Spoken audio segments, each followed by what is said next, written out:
Hi, everyone. I think we're going to start now. Hopefully some more people will trickle in. Thank you for coming. Hopefully this can be very interactive since we have a small group. I'm State Rep Tina Courpas. I know all of you. We're here to talk about the housing bill. So you're all very up to speed on it, but a little bit of broad brush. 5002 was vetoed by the governor on June 23rd. And we talked about that a lot in our communities and in our communications. What happened between June 23rd and November 12th when this bill came back in a slightly different form to the special session? What happened, it appeared to me, and Senator Fazio will chime in, is that there were a lot of behind closed doors negotiations which lacked the input of many stakeholders, including for sure the House minority. The chair of the ranking minority member of our Housing Committee and the ranking member of the Planning and Development Committee of the House and Senate were excluded from negotiations almost entirely. Instead, what happened was the councils of government, the COGs, of which Connecticut has 9. These are regional councils of government comprised of the first selectmen and mayors of various towns. Down here in Lower Fairfield County, we are a member of West COG, Western Connecticut Council of Government, which includes 19 municipalities. Those organizations, those 9 organizations statewide, were brought to the table as a proxy for local input. That's really in broad brushstrokes what happened. And so the bill came back on November 12th in the House, November 13th in the Senate, and was signed into law the Wednesday night before Thanksgiving. It came back in a somewhat changed form, but all of the provisions that were so objectionable, frankly, in the first bill were still there. It just put these cogs in one of the provisions as a proxy for local input that supported this. There was fierce debate in the House and the Senate on this. We both obviously strongly opposed the bill. First selectmen, such as our own here in Greenwich, were not brought to the table at all. I called Fred the morning of the vote and said, they keep saying that bipartisan support from first selectmen is in this bill. Were you even called? He said, no, I haven't been part of it at all. It came back and was passed. So it's new, but unfortunately not improved, and politically that's how it's being pitched. Yeah, that bill was bad, but this bill is fine and is good, and so this is palatable. Both the substance of it and the process by which it all went down were very objectionable to me, and I know to Senator Fazio, because we got it the morning of the vote. There wasn't time to digest it, and certain sections of the bill, did not receive a public hearing. So I'll turn it over to Senator Fazio, and then we will go through the sections. Well, thank you for being here. This is, I think, a very important topic, and this is the second town hall we're doing on the topic with short notice. The entire process has obviously been with short notice, and the first we did was in New Canaan. And we're going to continue to be informing the public as we learn more about this new law, which was formerly House Bill 8002, because the fact is that almost no one who voted on this law, either yes or no, knows everything or the vast majority of the content of this new law with such late notice that it was introduced.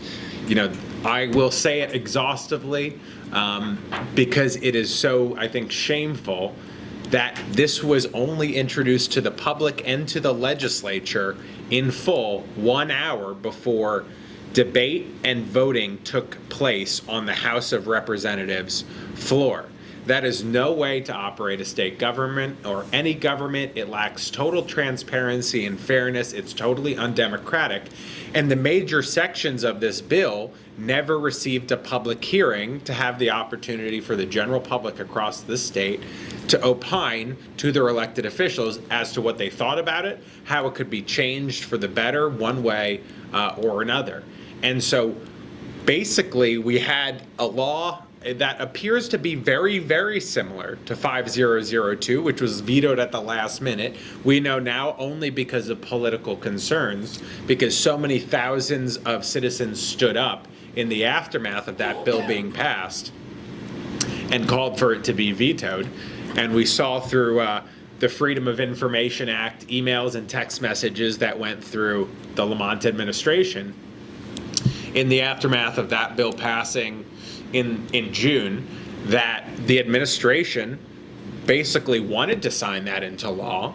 The governor was mostly in favor of it with few qualifications, but they were very concerned about the political backlash going into an election about it. Again, just look at the CT mirrors. You can Google CT mirror 5002 Lamont emails housing, and you'll read all about it. It's very interesting, actually, to see. And so we're left with this promise between the governor and the leadership of the legislature to get something done on housing, and the way they deemed it appropriate to do so was to introduce something 1 hour before debating and voting started on the House floor with no public hearing or input whatsoever, signed into law ultimately on the Wednesday before Thanksgiving, the busiest travel day of the year. And there was, you all, I assume, know what 830G is. Well, one of the leading co-authors and architects of 830G was a land use attorney by the name of Tim Hollister. He is a 40-year veteran of land use law in the state and often finds himself very much in opposition to what we believe on housing policy issues. He did an interview a week after this bill passed the legislature and said, first of all, it took me over a week to understand most of what was in this law, so I don't understand how anyone in the legislature could have understood it within 1 hour, and that he doesn't actually see how it will make the housing sector more affordable in Connecticut after reviewing it. Again, this is someone who largely disagrees with many of us on things like 830G and local control, clearly, earnestly saying that this is a horrible way of doing things, and I don't even see how it's going to make things more affordable. What we do know is it will increase state power over local decision making in any number of ways.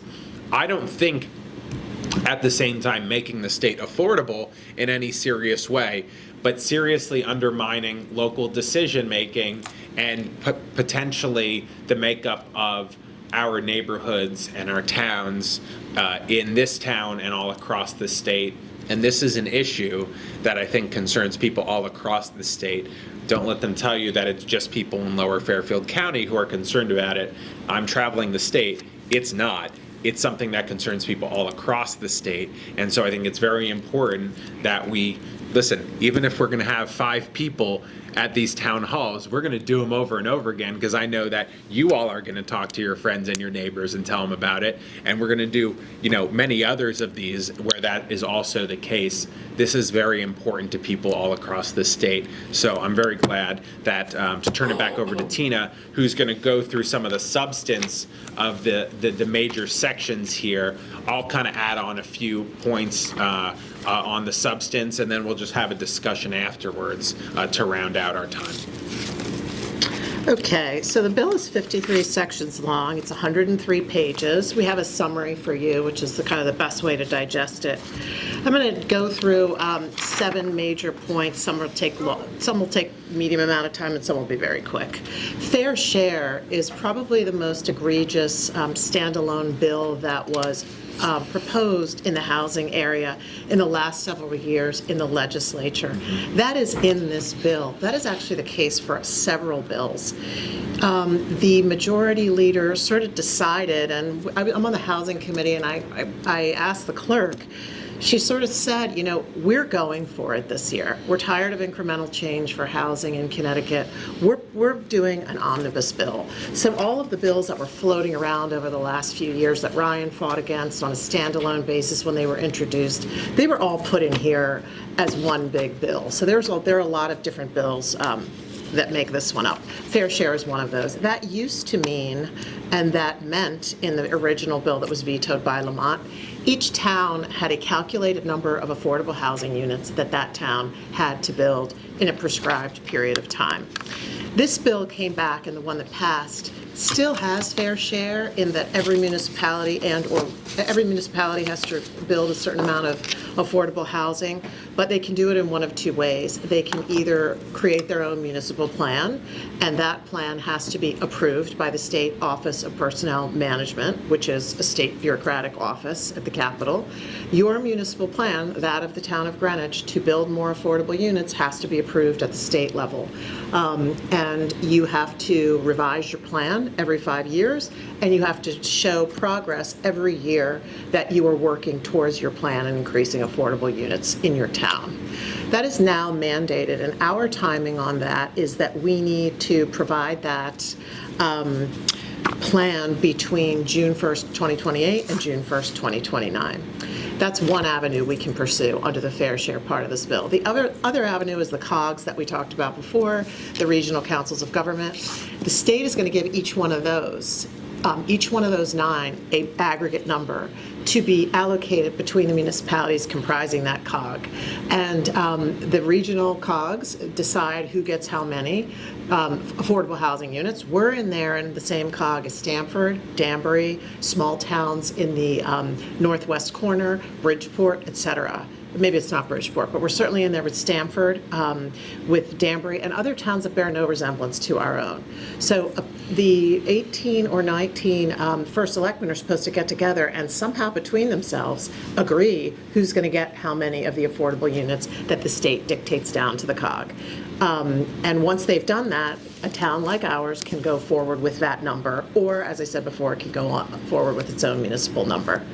And the problems with that are many. The COGs were substituted as a democratic proxy for the people's choice for local control. But when we asked a number of questions on the floor of the proponent of the bill, like, so how do the COGs make the decision? Is it by a majority vote? They didn't really have answers. Are the COGs meetings open to the public? Do they follow parliamentary procedure? To whom do the COGs answer if the citizens of Greenwich don't like the number we were allocated in the COG process? There were really no answers given to any of that. Further, if the state dictates down, say, 5,000 affordable housing units for the Western Connecticut Council of Government, and half the towns opt out, as they are permitted to do, and go it alone and make their own municipal plan, what happens to the 5,000? Does it diminish pro rata? Are the remaining towns responsible for 2,500, or are they still stuck with the whole 5,000? As you can see, it pits town against town, and there's really no clear way to resolve those conflicts. So that's what we have for the fair share part of the bill, and that the state does plan every 10 years and gives the COGs a new number every 10 years. The towns have to revise their either regional or municipal plan every 5 years, and they have to show status, progress towards the fair share allocation every year. That's one part of the bill. The other one is Work, Live, Ride, which is a bill that's surfaced again and again in our legislature. Some people have supported the bill who represent this town in prior incarnations. That's in here too. That essentially says that a town can elect at its own discretion to opt in and create a transit-oriented development zone. That is, within a certain perimeter of trains and bus stations, a town can provide, if it chooses to be a TOD, transit-oriented development zone, it can allow as-of-right development near those train and bus stations to increase density of housing in those transport areas. And if it does so, it is eligible for certain kinds of funding that towns that don't do that are not eligible for. That's in this bill as well. The third provision in here is, it used to be, in the bill that was vetoed, commercial abandoned, say, office buildings could be developed as of right by developers into residential buildings. That was subject to a lot of objection because the distinction between commercial and residential real estate is so established in real estate law and the way people live and the way our towns are organized. So the fix to that in the new bill that was passed was not as of right development of commercial to residential properties, but rather a summary judgment, if you will. A readaptation of a commercial property into residential does not have to go through a local zoning board. It is not subject to a public hearing. It can be decided on the papers. So it's not as of right, but it's a pretty low standard of how many commercial buildings are able to be developed into residential. And finally, the parking requirements. This was a big brouhaha in the original bill also. So this basically says that no town or city in Connecticut is allowed to require minimum off-street parking for residential developments if those residential developments are 16 units or less. So right now, a town can say, this is a 16-unit, 3 or 4 story building. We're requiring 1.5 parking spaces for each of those units. Towns are not allowed to do that anymore for developments of 16 units or less. It used to be 24 units or less in the old bill. That threshold dropped down to 16. But the problems are still there, and 16 more units of housing without any required parking spills over into the streets and into other properties and into other areas of town. And in the original bill, the City Council of Bridgeport council members wrote a letter to the legislature and said, we've tried this in our town, in our city, and it has not worked. We do not recommend that you pass this and export that bad idea to the rest of Connecticut. But this is now in our bill. I would say that of those 4, fair share and work, live, ride are, there are requirements in this bill, but the penalty if you don't comply, that is if Greenwich creates a municipal housing plan and it doesn't make progress every year, it gives a report that shows it's not making adequate progress, or if Greenwich opts not to be to create a transit-oriented district, what happens to us? And the answer is that this bill establishes several pots of money for which we would not be eligible if we didn't play the game, so to speak, that is established in this bill. So there are 3 sections of the bill that create those pots of money. One is the Housing Growth Program for public infrastructure. You can only get that if you're in compliance with your plan, or if you create a transit-oriented development zone, or you create a developmental district, which is another provision in here. The other one is a water sewer loan program. You're only eligible for that also if you do the above 3 things that I mentioned. And the other thing that was really, I think, unnecessary in this bill is you're eligible for an extra 5% of school construction reimbursement if you do one of the 3 things I mentioned before. So that is, of the 4 things I mentioned, the 2 that are money things are, we could get that penalty. We would be deprioritized or ineligible for that funding. The 2 other things, the residential to commercial and the parking, those are law regardless of whether you opt in or out. And so for a town like ours, I find those 2 particularly troubling. The last section in here, which was kind of a surprise, and our research guy that covers housing was like, this is a bad provision, and it had not been subject at all to a public hearing. And that is section 47, which deputizes the Department of Housing to develop projects on land under the control of the state, to develop affordable housing in our town on state-owned land, essentially.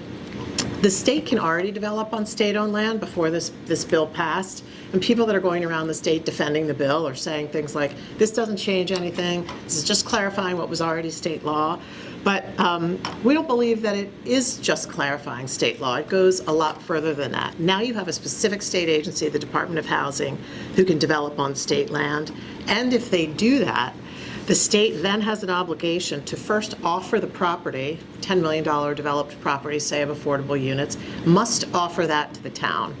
But if the town refuses or the town can't come up with $10 million to buy that project, the Department of Housing is obligated to then offer it to a nonprofit entity, which may exist anywhere in the state, which is extremely odd and suggests that if there's a priority in a particular subject matter area, the state can build a building in our town, and then when, not if, we ostensibly can't afford to buy that development project, it can offer it to XYZ nonprofit that can then put its people there and operate there in our town on state lands.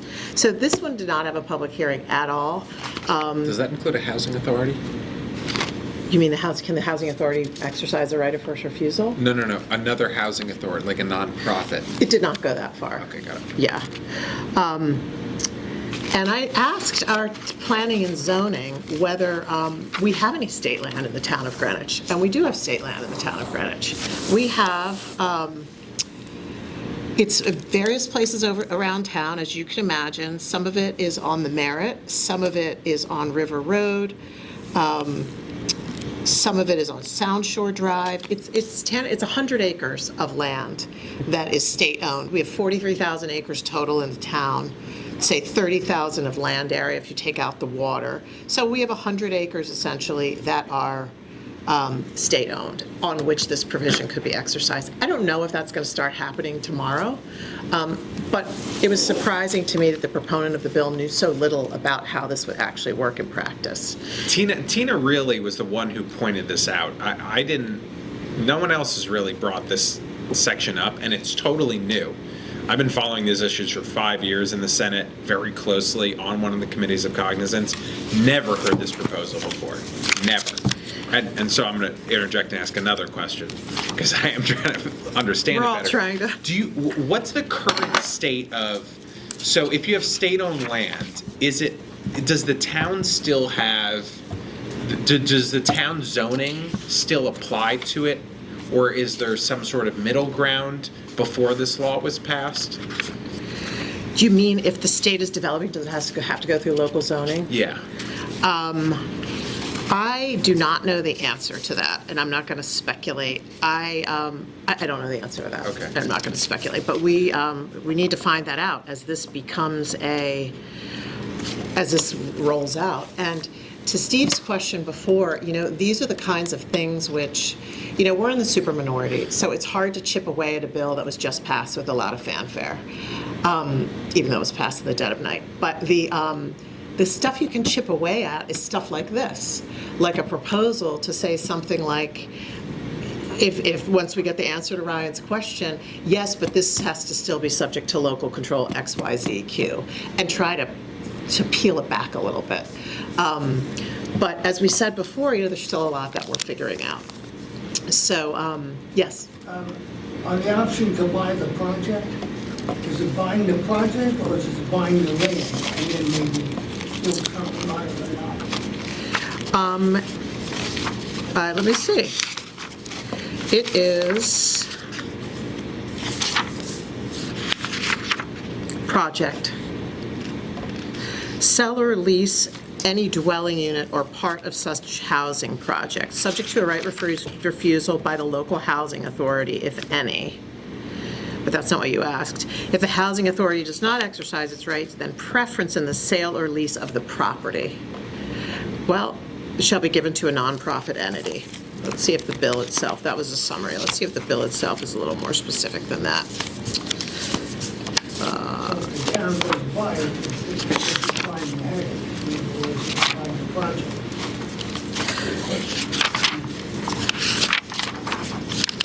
I'm going to guess it's the land, but if it was still requiring you to develop the project, that would be particularly offensive.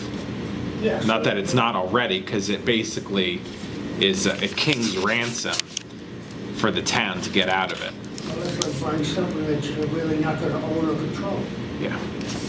It says the commissioner, meaning of the Department of Housing, shall have the power to develop a housing project on land owned or otherwise under the control of the state, sell or lease the project developed under these terms, sell or lease a dwelling unit that is part of that housing project, provide for the management of that project upon terms and conditions the commissioner deems appropriate. If it is to be sold or leased, the right of first refusal goes to any housing authority whose authority includes that project. So it seems like it's just the project. Well, here's the thing, actually, to think about. It's not the town that has the right of first refusal. It's the housing authority. The housing authority's financing is not really from the town taxpayer. It's really from federal kind of financing and generally financing related to housing.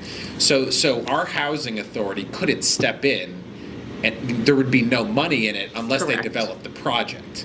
So it basically is a mechanism to create the development of housing, whether the town wants it or not, because a housing authority doesn't have the power to come in and and like we do, like the land trust does, or the town of Greenwich does, to try to preserve open space. Correct. I mean, it is, if the Housing Authority had that kind of money to buy a project of any order of magnitude that the state develops, it would do it.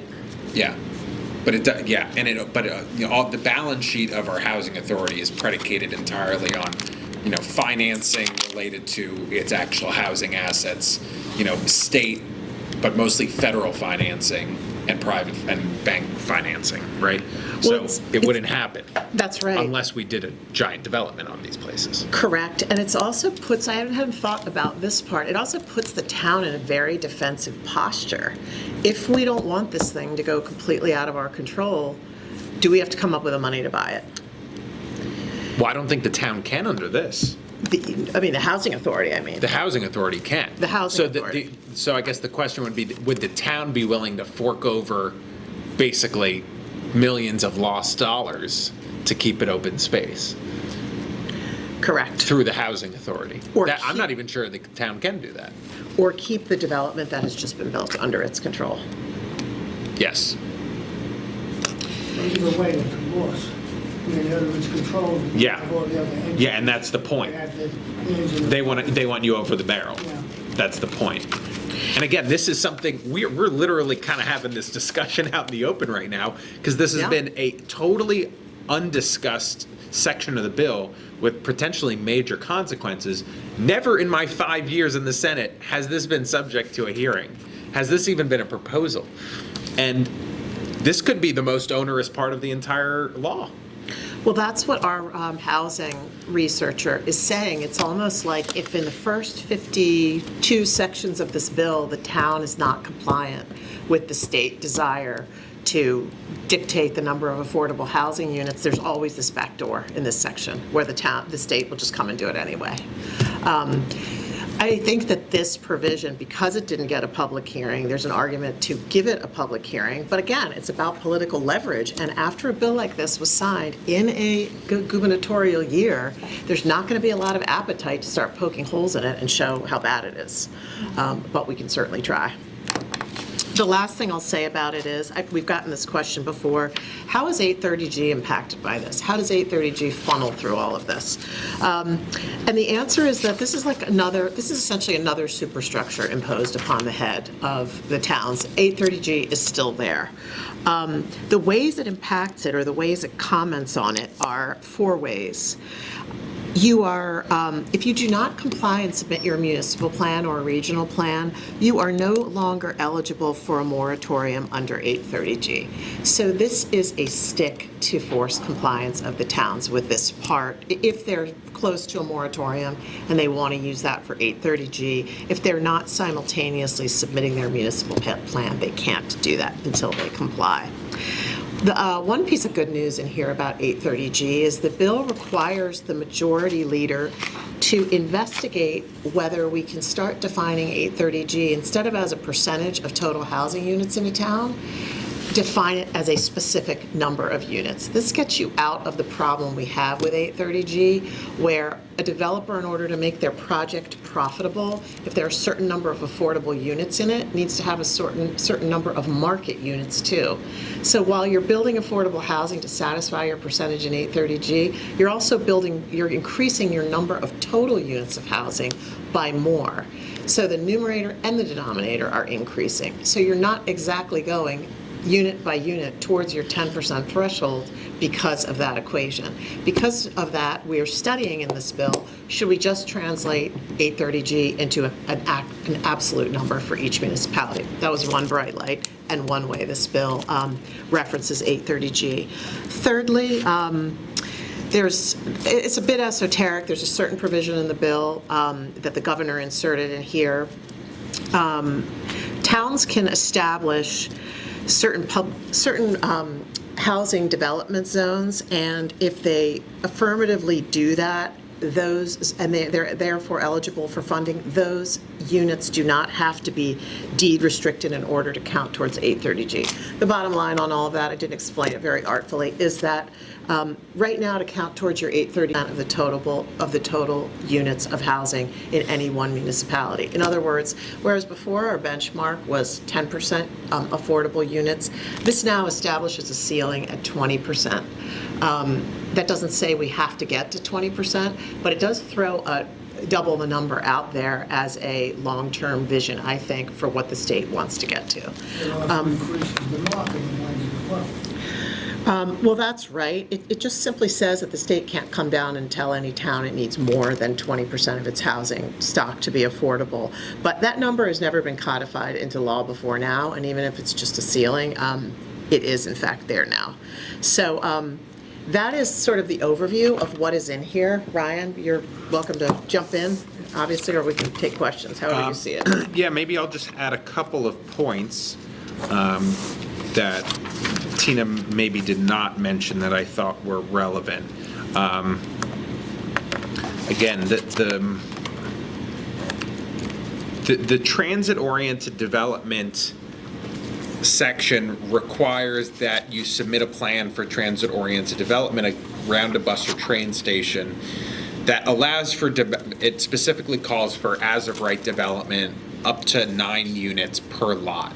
So think of around Riverside, or Coscob, or Old Greenwich train station requiring up to 9 units per lot. Those are small lots in those areas. Substantial amount of development in order to become eligible for all this, really probably hundreds of millions of dollars of funding into the future that we all are all going to be paying for in our taxes from this town. But it makes us ineligible for millions of dollars of school construction reimbursement. You know, we are going to be undertaking hundreds of millions of dollars of school construction in this town into the future. So we're going to lose out on millions upon millions of dollars of money that we're paying into the state taxpayer pool if we do not adopt up to 9 units per lot around bus or train stations in the town of Greenwich. I think that is mandate-esque. It's extremely onerous. It was a new set of language from the previous proposals under Work, Live, Ride, the transit-oriented development proposals, which had contemplated kind of infrastructure funding. This school construction part is a large pot of money, and it's really substantial. Again, we're all paying into that pot of taxpayer dollars. This is only making the towns that agree to the dictates of the state zoning eligible for it.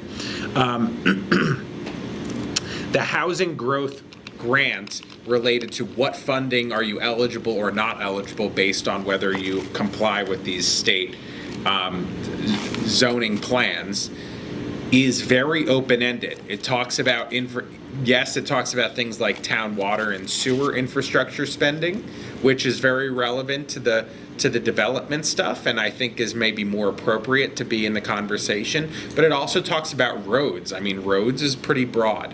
You know, town infrastructure in a very broad way, and a lot of towns and cities rely on a lot of state aid for their roads, for their town infrastructure. So it's pretty broad.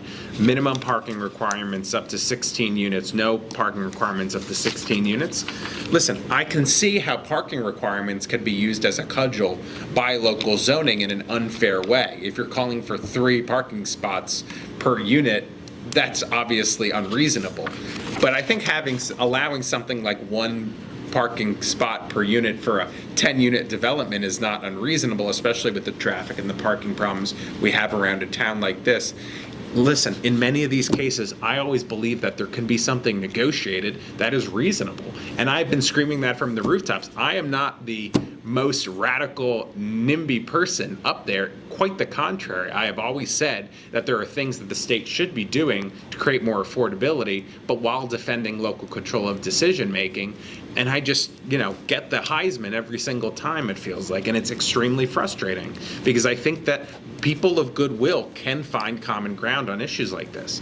The protest petitions is important change to the state law. it increases the threshold of the number of neighbors that need to sign a protest petition in order for a project to be heard or protested before planning and zoning. I think it requires now 50% of the neighbors to sign a protest petition in order for something to get a hearing before planning and zoning. So that's a significant change. The hostile architecture is still my favorite and I think the most ridiculous. I'd never heard this term hostile architecture until a year ago, but this bans all of our towns and cities from doing something called hostile architecture. There must be someone that these people have like sitting in a room coming up with these terms, these nonsense terms. I want that job. I can remember a few professors I would put in that category. Oh, I know, it's them, it's them. They have letters after their name, PhD, whatever. They have more degrees than a protractor. And they sit in the room and they come up with something like hostile architecture, which is a nonsense term that means any structure that makes it difficult for a homeless individual to lay out or camp out. So a armrest on a park bench becomes a hostile architecture. Very hostile, those park bench armrests are very hostile. So that there's a ban on that now because I guess there is some desire from some people in the state government to turn Greenwich into San Francisco. And those I think were the few areas that Tina did not touch on in her excellent summary. So listen, we have 15 to 20 minutes left, and it makes more sense, I think, to turn it over to everyone to have an open discussion, to ask questions and get your input as well. How Yes? do you get this repealed? Repeal it. Vote. Vote. Listen, Vote. We vote. I know. Nothing happens. Listen, I've been through some very hard elections. I've lost an election. I've won 3 elections. Sometimes things don't happen the first time you vote or the first time you ask your friends to vote, but it's a lot of years of hard work in order to provide the public information on what happened. But listen, as I said in my introduction, this has been something that I have not just been hearing about in my district in Greenwich, Stamford, and New Canaan. It is now something that I find that people all across the state are very upset about. And it might require, listen, back in 2020, when I first kind of got into the politics of this area, 830G was still a 4-letter word that very few, I think, residents knew about. And I think 5 years later, in 2025, it's an acronym that the majority, I assume all 5 of you know what 830G is. Yeah. So. Yeah, and that didn't work, and now we have. Exactly. This is insanity. They're doubling down on insanity. I think you're exactly right. But listen, it took 5 years for us to educate the public to understand what 830G was, and it is going to require us to continuously educate the public. To be fair, we're still educating ourselves on what's in this bill. You could hear from the colloquy that I was still trying to understand Section 48 because it's so new, and Tina might be the only person who's thought about it in the whole state, other than the person who slipped it in here. So, listen, you got to. It's up to everybody. You got to talk to your friends and family and neighbors about this. You gotta, once you feel like you're repeating yourself in an annoying way is when people are starting to understand things. I have to remind myself of that frequently. And so we're going to need to spend the months and years ahead explaining the problems of this, not only this policy, but also this attitude of one size fits all, dictates from Hartford to the public.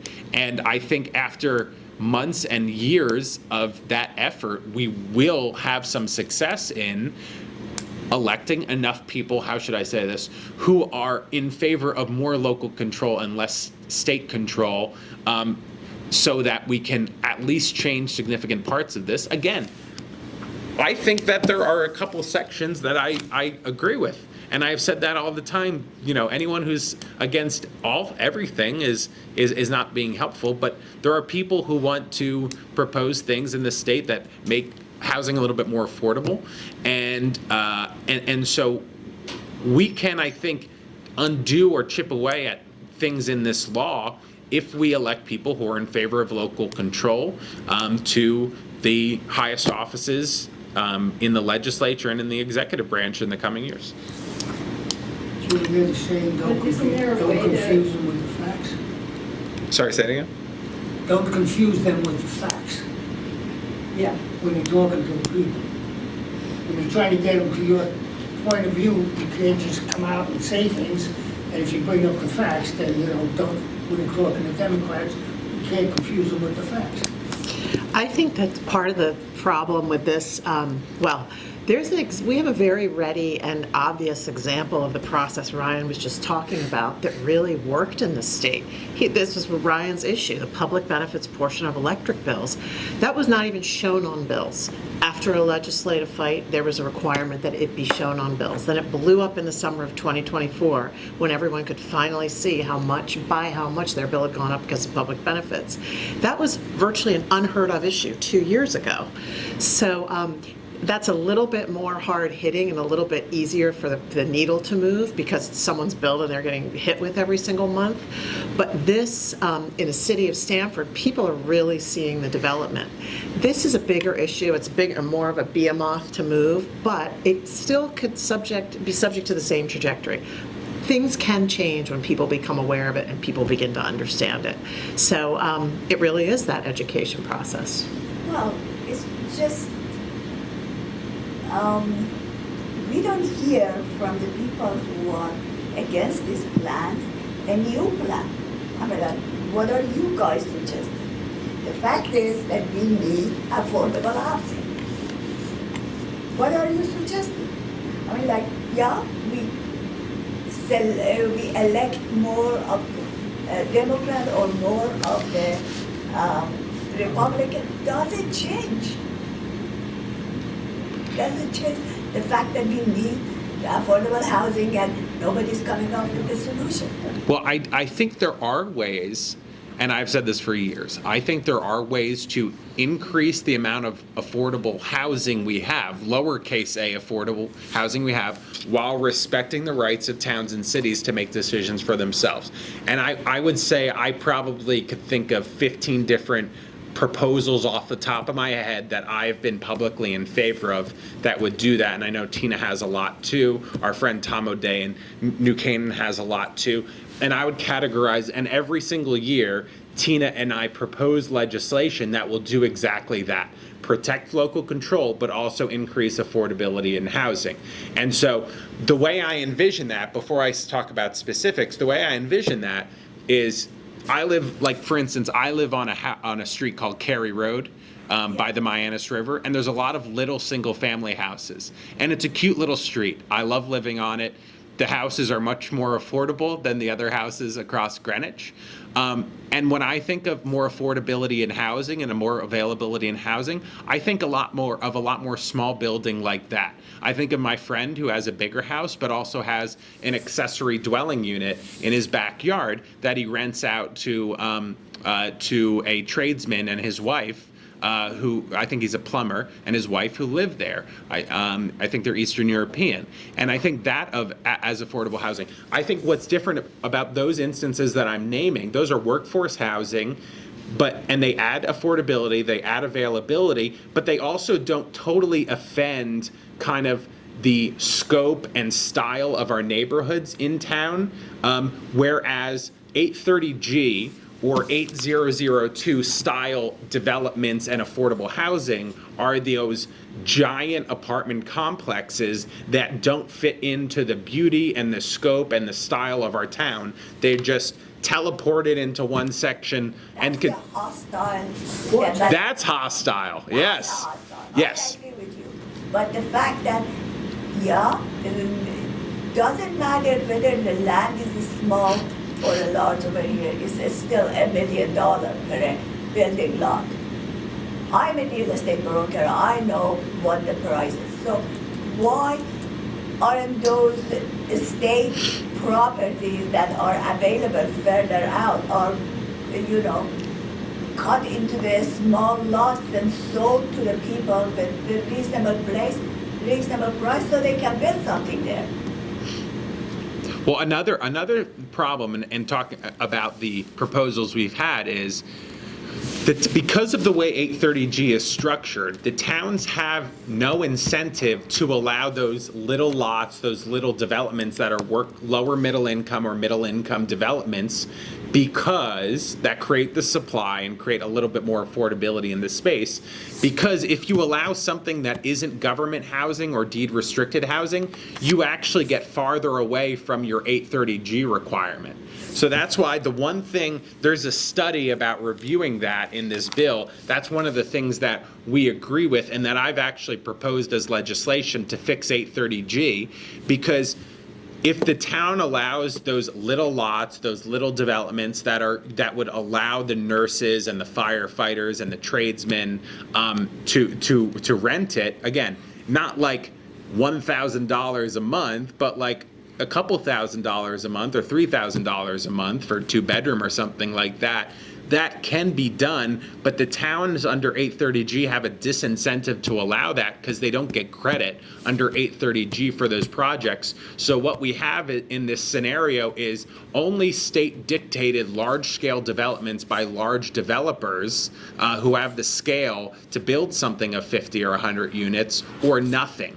And that is bad for local control, and it's bad for the housing affordability. And so that's why if you find a middle ground where you negotiate these things out, as we have proposed, again, I proposed like 15 different housing affordability ideas. Listen, this isn't as important in Greenwich, where our property taxes aren't quite as high as other towns, but across Connecticut, the average Connecticut resident pays over twice the property taxes of the average resident. And guess what? That bleeds into Greenwich because it hurts us indirectly. So one of the things I've proposed is a cap on property taxes that limits how much property taxes can go up year to year, and then take away so many of the unfunded mandates that the state imposes on our towns and cities that drives up the cost of local government and our property taxes. Other states have done that with success. And guess what? That costs the average Connecticut resident thousands and thousands of dollars more per year in such high property taxes. It's like for some towns in the state that are not like bad cities or towns, they're nice towns, they're paying a mill rate of like 45. I mean, they're paying it's like a second mortgage on their house, their property taxes, and you don't build any equity from it. So there are many ways to make housing more affordable without all the state mandates, is what I'm saying. Can I have a very narrow interest. I didn't really come here to learn about making sausage. What you guys are doing is just very complex, very difficult, and I acknowledge that. And we certainly need to do that kind of changing. What I'm more concerned about is today and the next week, the week after, developers coming into town. We just had Benedict Place architectural history destroyed, the whole block. And, I can imagine the developers in Portchester saying, aha, look. And I think that we need to move very quickly and to try to stem the 30G. And we need to do that we need a enforceable master plan for this town, in my opinion. I need to hire professional master plan. But I'm just really afraid that we're wide open now, and we need to do something about it. Do we have anybody from town here? Well, it's past 5 o'clock, but no, I'm just kidding. No, listen, I will say this. I think that our town officials are more tied into this issue than most other towns and cities I represent. Fred Camillo and Margarita Albin, they testify and they talk to people around the state, and they get a lot of attention, and I think they have respect. They've kind of, I think, undone part of the misconception about Greenwich, that it's homogenous, that it's all wealthy, that that we're a bunch of NIMBYs. I think they have helped change that misconception around the state, because people like Margarita and Fred want to see more housing, but that's done with the state, with the town in the driver's seat. But to your point, you're right. this just passed, but we need to develop strategies on town levels. And I think some of our town people, our town leaders, like a Margarita, like a Sam Romeo, like a Fred Camillo, they want to do that. They're still digesting the bill. And people like, there's a guy named Francis Pickering, who's the head of the Western Council of Governments that we're in, who's really thoughtful and will, I think, help. Will probably be one of the quickest to conceptualize what to do, and he talks to Margarita all the time. So we're going to need those town officials to help develop a strategy, as you say. But what I'm saying is right now, why don't we go ahead and take this bad bill, and it sounds horrible, it really does, I mean, the way you describe it, and at least explore the options and start down the road towards a moratorium. Yeah. I mean, well, why don't we do that right now? I think that is a totally reasonable question that the town should explore. Absolutely. I think, what section is that again? The moratorium? It's the section 161741. Yeah, I kind of. Oh, no, sorry, that's the summary review. Something it has in here which will help us is we have not reported, I don't think. 8 through 10, sorry. We have not reported adequately or really cataloged adequately exactly what we have. And that's been part of the stumbling block of getting a moratorium. And now I think that this bill will encourage us in all the towns to have better reporting of exactly how many affordable units we do have so that we can calculate. It's going to be my question, because we just hear, oh, there's not enough. But nobody's told us how much we have Yeah. already. We do have enough. It's around 5.6, 5.8%. Yeah, and that's under the 830G calculation, right? Anybody proven that there's a need for all this affordable housing? Where is this coming from? That's a very religious question. Listen, Say it and we believe it, and then we have a bunch of laws You can against answer it. that. Well, in this town, a 2-bedroom apartment is $6,000 a month. So you figure that somebody should make $70,000, $80,000 just to pay the rent. I'm a landlord in town, I don't charge that for my 2-bedroom apartment. Well, So- you don't. So the working class is That's making what less than that, happens. is just poverty. I don't believe it's the average. And adding more apartments is not gonna help your inventory as a realtor. You can't sell apartments. You know what, I'm not here Look at because I Portchester. want to sell an apartment. That's the best example you I got. am here because I'm worried. I know a lot of people in the All town, a lot of this business high rises are going to go up here Frank and Clark, here who's and got here catering, and I know all here. his friends, he was I telling me like when they proposed those bills, character of they this had the town. signs up and wanted to remove. So as a landlord, or even a homeowner, They just put when it our in property where they taxes want. go up, That's why all the people that that can't believe in it. adds I to talked the to one of our burden. workers Actually enjoying this conversation. Drives up He says, I grew up here, I can't afford it. I am not. That's what it is. I that was one. thinking about, the increase in the taxes and this and that, all of them, that people need to live. well, Can we hire a professional planner? yes, I think so. Listen, that is a question for the town, but there is so much work to do for the town under this, and there's a lot of risk, and there's probably a little bit of opportunity that it is going to become necessary for the town leadership to develop these plans. It's legally required in some cases, but it's so complicated. So I think they're going to need a couple months to digest this. And I agree that we're going to want to move faster than slower on this because of the risks it creates. I think I think we are unique. I talk to a lot of town officials in this space around the state. I do think we are uniquely situated with people like Sam and Fred and Margarita and Francis Pickering, that I think they're going to be a little more ready to move faster than other towns, but they got to move. They do have to move faster than we might otherwise want to. I've heard that Sam has got a plan for all Because kinds it's of already units. He went to taken get over some by money. apartments. I don't know. Are We affordable, should but talk are to him not. about it. Yeah, we should. I haven't talked to him in a couple weeks. Actually, you talked to him. Yeah, he did. He did say I mean, that. I'd We love talked to about hear that. if he's got a plan. Yes, yes.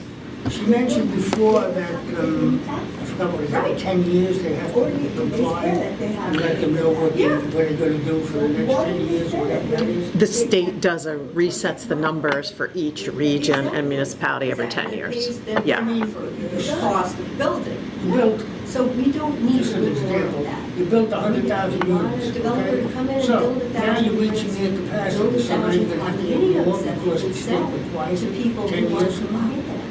Well, potentially, yes.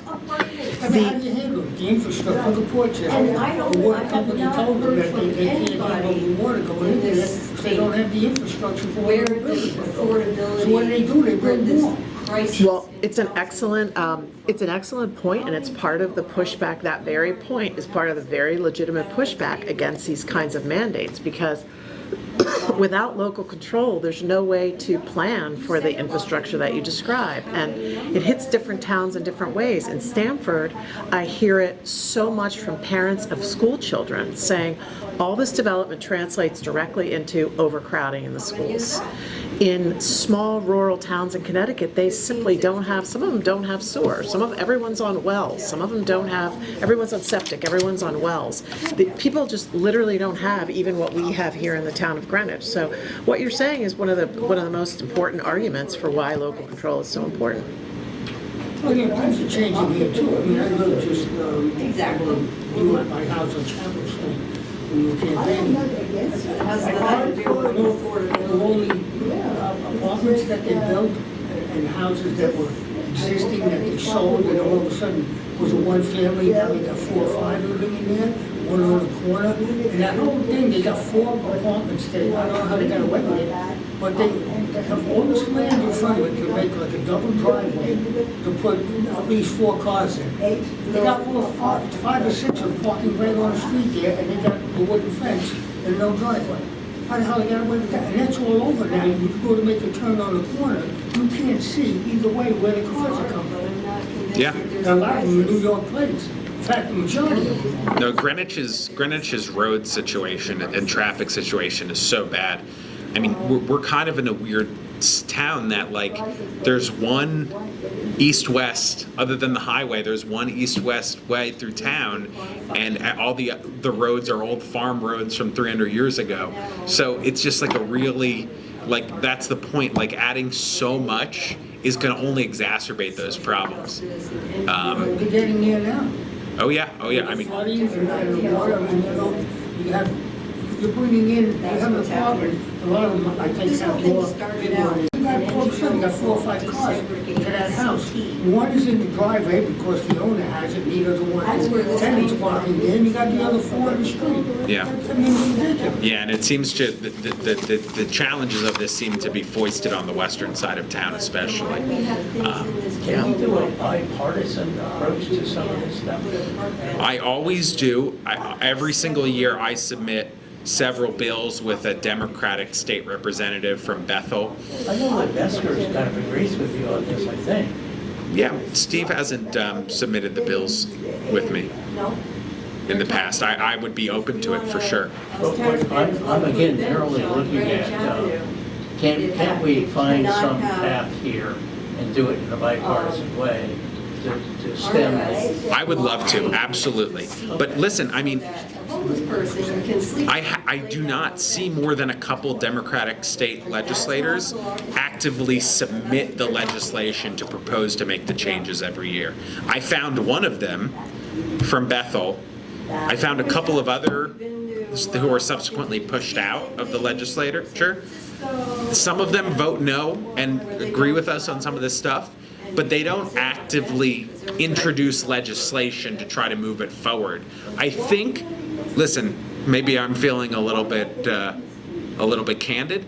I think they're just afraid of their leadership. They want to just vote no quietly and move on to not offend them, and they don't want to actively kind of campaign for changes to the laws. But I'm open to, yes, I do everything bipartisan if I Hopefully can. hear that. I mean, this is beyond my horizon, what you guys do up there. Well, that's why we're here, to kind of communicate it. Yeah, and I really appreciate all that, I mean, I do, but I think we have an immediate issue here, we've got to approach it the bipartisan way. I totally agree, and I understand I'm a creature of the minority party up there, and I am up there to get things done, and I always try to find someone on the other side, as Tina does, to agree with us, because it makes it so much more powerful. On this issue, it's been tough. It's been tough to get Democrats who will actively stick their neck out there to try to propose things, because they know their majority leaders in both houses are so, this is an issue where the majority leaders at the top of both both houses are so adamant, they're so passionate about it, rightly or wrongly, they're so passionate about it, that the people, I think, underneath them are a little bit concerned that they might be penalized for actively campaigning for something that they don't want. Penalized in terms of their own career development and ability to succeed in their party. This year, we proposed, Ryan's proposed this before, a bill which would count accessory dwelling units towards our percentage of 830G housing. It got the farthest it's ever gotten, which is that it passed with a yes vote out of the Housing Committee. That's never happened before. But that was essentially a deal between the housing chair of the committee and the minority leader of the committee to sort of throw them a bone, I'll let you get it this far. But there was sort of no way on God's green earth that that provision was going to make it into this housing bill. It was sort of a, you know, it was a bit of a quid pro quo for other things, but it's viewed as a bone or a give to Fairfield County, which in the eyes, I hate to say it, of many up there, doesn't need any bones given to it. I think. I think that's a big part of the dynamic. My neck, as we kind of discussed, my fare is still narrow. It's like Greenwich, let's stop these large potential developments happening here. That's my goal.